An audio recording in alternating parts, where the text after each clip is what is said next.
না, ঘাটতি নেই।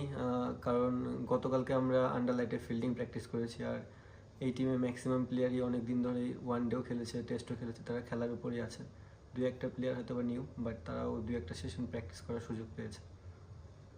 ফার্স্ট অফ অল, ওয়ার্ল্ড কাপের যে উইকেটটা ছিল আর এই উইকেটটার মধ্যে একটু ডিফারেন্সই দেখা গিয়েছে। গতকালকে যখন প্র্যাকটিস করেছি, উইকেটটা সিমিলার না। তারা হয়তো বা প্রিপেয়ার করেছে ডিফারেন্টভাবে।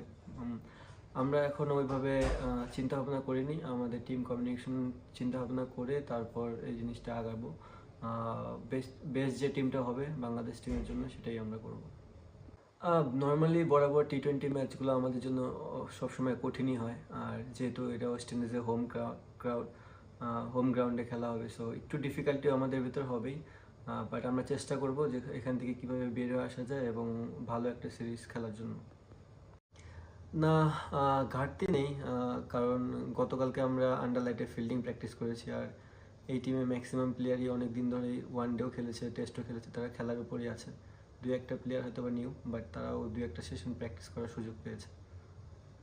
ফার্স্ট অফ অল, ওয়ার্ল্ড কাপের যে উইকেটটা ছিল আর এই উইকেটটার মধ্যে একটু ডিফারেন্সই দেখা গিয়েছে। গতকালকে যখন প্র্যাকটিস করেছি, উইকেটটা সিমিলার না।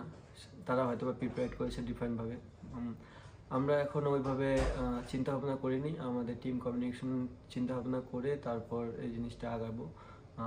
বেস্ট বেস্ট যে টিমটা হবে বাংলাদেশ টিমের জন্য, সেটাই আমরা করব।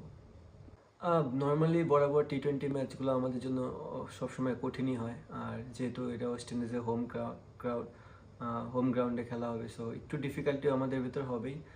বাট আমরা চেষ্টা করব যে এখান থেকে কীভাবে বেরিয়ে আসা যায় এবং ভালো একটা সিরিজ খেলার জন্য।